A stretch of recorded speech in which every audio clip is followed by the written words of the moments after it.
खुशियां देने का एक अद्भुत साधन है, लेकिन वेदना तकलीफ का सर्वोच्च स्थान है। वेदना में इंसान पूरी तरह से समाप्त हो जाता है।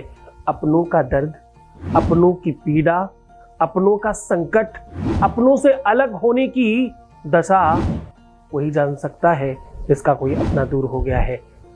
अपनों को 100% अपना बनाने के लिए, हर हाल में अपने रिश्ते को अपने मुट्ठी में ले लेने के लिए, तत्काल रूप से अपने संबंध को मजबूती देने के लिए एक ऐसा बढ़िया उपाय आज बता रहा हूं जिससे आपको तत्क्षण प्रभाव पड़ेगा। आटे की लोई में ये सामग्री भरकर यहां रख देना है, मात्र पूरा विश्लेषण बता रहा हूं। With astrology. नमस्कार, मैं हूं आचार्य सतीश अवस्थी। आपका बहुत स्वागत करता हूं लव विद एस्ट्रोलॉजी में। लव विद एस्ट्रोलॉजी में आपके अपने जीवन में प्रेम भरा जाता है। लव विद एस्ट्रोलॉजी में सच मानना तुम्हें जीवंत किया जाता है। लव विद एस्ट्रोलॉजी में हर हाल में तुम्हें जिताया जाता है। शादी के पहले, शादी के बाद की हर समस्या का जहां समाधान होता है उसका नाम लव विद एस्ट्रोलॉजी है। यहाँ 20-22 सालों में 25 लाख लोग लाभान्वित हो चुके हैं। सब निरंतर जारी है। यहाँ का सक्सेस रेट 96% प्लस है। यहाँ कपोल कल्पित बातें थोड़ी होती हैं। यहाँ ढपोर संख वालों की बातें थोड़ी होती हैं। यहाँ तो गीता, वेद, पुराण, शास्त्र, उपनिषद, बड़े बड़े ग्रंथों पर रिसर्च होता है और वो आपको सीधा साझा किया जाता है। ये विषय अपने आप में महत्वपूर्ण है। देखो, भूल मत जाना, आज मैं कह रहा हूँ अपने टूटे हुए रिश्ते को ठीक करने का एक अद्भुत साधन। जो तुमसे रूठ गया है, तुमसे दूर गया है, रिश्तों के टूटने की दशा, रिश्तों के अलग होने की विडंबना, उनसे जरा पूछना जिनके साथ में ये सच में है। सोका जाने पीर पर आई, जिन पावन नहीं फटी विवाही, उनको क्या ही पता चलेगा इनके साथ ऐसा नहीं हुआ।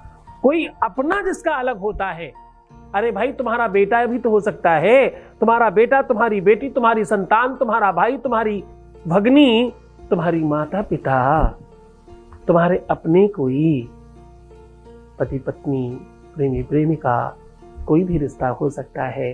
तुम्हारा कोई अपना बहुत नजदीक तुम्हारा मित्र भी तो हो सकता है। किसी भी रिश्ते में कोई भी व्यक्ति जब दूर जाता है तो सत्य मानना श्वासों को अवरोधित करके जाता है। ये वो दशा है जब कोई अपना स्थान आपके अंदर बनाता है और जब जाता है तो मानो कुछ खींच कर लेकर के जाता है। अब ये सारी की सारी चीजें शब्दों में बयान नहीं की जा सकती। ये बिल्कुल वैसा है जैसे किसी मूक व्यक्ति को, किसी जो बोल नहीं सकता, उसे बहुत प्रकार के व्यंजन खिलाए जाएं और उसे पूछा जाए जरा स्वाद बताना। ये बिल्कुल वैसा ही है जैसे जिसके पास आंख नहीं हो उसे दर्शन की दशा देखी जाए। यद्यपि गुरु कृपा से, भगवत कृपा से ये सब संसाधन सुव्यवस्थित होते हैं। शास्त्र कहता है, पुराणों में बढ़िया कथा है, सूरदास जी जो जन्मांध थे, जो जन्म से ही अंधे थे, वो जब भी कुछ दर्शन करके कहते तो उनकी हर पद में, हर बात में कहीं न कहीं भगवान की झांकी का दर्शन होता था। पुजारियों को, वहां के महंतों को, संतों को ये लगा, यार ये इत्तेफाक हर बार कैसे होता है। एक बार वहां के गोसाइयों ने मनोविनोद करने के लिए भगवान कृष्ण को कुछ नहीं पहनाया और सूरदास को पूछा, बाबा जरा बचाना, जरा कहना आज कान्हा कैसा लग रहा है। तो सूरदास जी ने अपना अंगवस्त्र अपने सामने उठाकर रखा, अपने आंखों के सामने रखकर बोला, मैं क्या कहूं आज। बोले, क्यों बाबा बताओ ना कैसे लग रहे हैं आज कान्हा। तो बोले, आज बहुत सुंदर लग रहे हैं।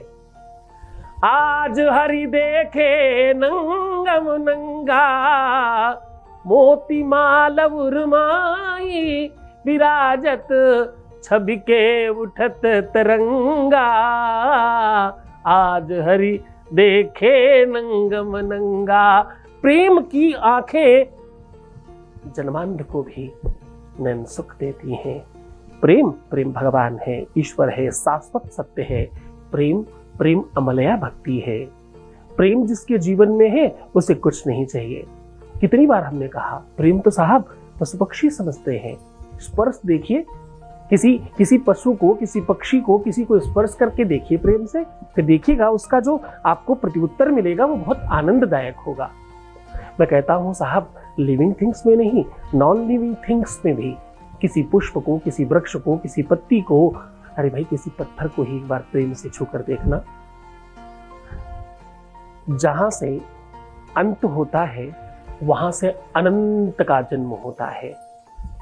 Can I repeat my sentence? जहां अंत होता है वहां से अनंत की शुरुआत होती है। जब मिट्टी से सारे रसायन समाप्त हो जाए तो मिट्टी पत्थर बनती है और उस पत्थर में भगवान का जन्म होता है। लाली मेरे यार की जित देखूं तित लाल, लाली देखन में चली मैं भी है गई लाल। तो मैं 100% तुम्हारे प्यार के रंग में रंगने की व्यवस्था बता रहा हूँ।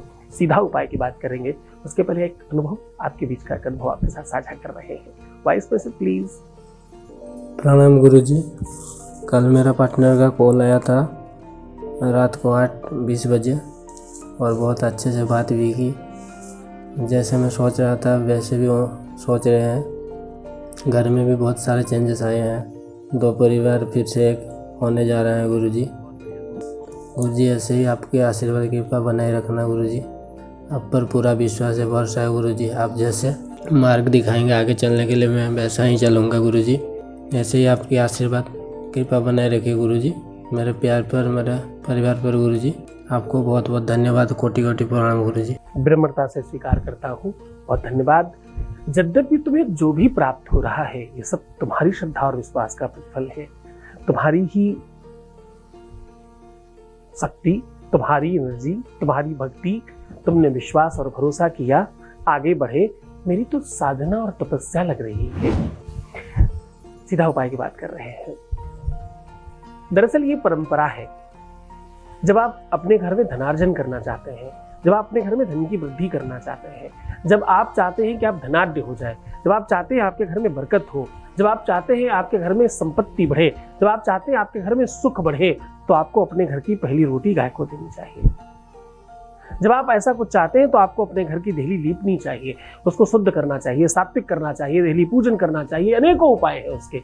लेकिन अनाज का अन्न सीधा मन से जुड़ता है और मन ही तो बेचैन है। जैसा खाए अन्न वैसा हो मन, जैसा पिए पानी वैसी हो वाणी। आज पानी और अन्न दोनों का सम्मिश्रण करके आप थोड़ा सा आटे की लोई बनाइए। इस लोई के अंदर आपको क्या रखना है? राई, लोन समझते ना, नमक। राई रखना है, नमक रखना है और इसमें रखना है काले उड़द, थोड़ा सा दही, थोड़ा सिंदूर, थोड़ा सा चावल। ये सब कुछ बंद करके रख दीजिए। अपने ऊपर से 5 से 7 बार उतारिए और अपनी प्रार्थना कीजिए जो भी आप चाहते हैं और मन में बोलिएगा 10 दिक्पाल देवताभ्यो नमः। और इसे बाहर कहीं भी चौराहे पर रख करके इसके ऊपर दीपक जला दीजिए। मात्र इतना करने से आपके जीवन में जिस भी प्रकार के कष्ट हैं, आपके रिश्तों में, संबंधों में, प्यार में, रिलेशनशिप में, आपके परिवार में, घर में, वंश में, कुटुंब में, शादीशुदा लाइफ में 100% इसका फर्क पड़ेगा। हम लोग बड़ी बड़ी यज्ञ अनुष्ठान में ये प्रयोग किया करते हैं। आपको सहजता से ये दान दे रहे हैं। इसे बहुत मन से करना। किसी भी घर में, भवन में, मकान में, दुकान में प्रवेश कोई द्वार से ही कर सकता है, खिड़की और दरवाजों से ही कर सकता है। आपके जीवन में 10 द्वार हैं, 10 दिशाएं हैं, उनके 10 दिक्पाल हैं, 10 द्वारपाल हैं। आप उन्हें जागृत कर रहे हैं। उनमें से अगर कोई सो रहा है, कहीं से कोई समस्या आने की तरफ बढ़ रही है, तो वो तत्काल ठीक हो जाएगी। ये बात समझने की आवश्यकता तुम्हें बहुत लंबी नहीं है। तुम तो बस इतना समझो कि ये कर लेने से तुम ठीक हो जाओगे। मन से करना, श्रद्धा विश्वास से करना, लेकिन जिस समय तुम करके वापस आ रहे हो पलट कर मत देखना। बहुत मन से श्रद्धा विश्वास के साथ करना। किसी प्रकार का भय रखने की आवश्यकता नहीं। इसमें किसी भी प्रकार का कोई साइड इफेक्ट नहीं रखा गया है। अगर आप गुरु जी को प्रणाम करके आगे बढ़ते हो, सब चीज़ें ठीक से करते हो, तो एकदम आपको निश्चिंतता रखने की आवश्यकता है। खूब मस्त रहो, अच्छे रहो, इस बार तुम जीत सकते हो। बस तुम्हारी श्रद्धा और विश्वास थोड़ी तगड़ी चाहिए। तुम सिर्फ अपना ख्याल रखो। मैं तुम्हारा, तुम्हारे प्यार का, परिवार का, घर का, संसार का, इसका उसका सब का ख्याल रख रहा हूँ। ओम नमः शिवाय।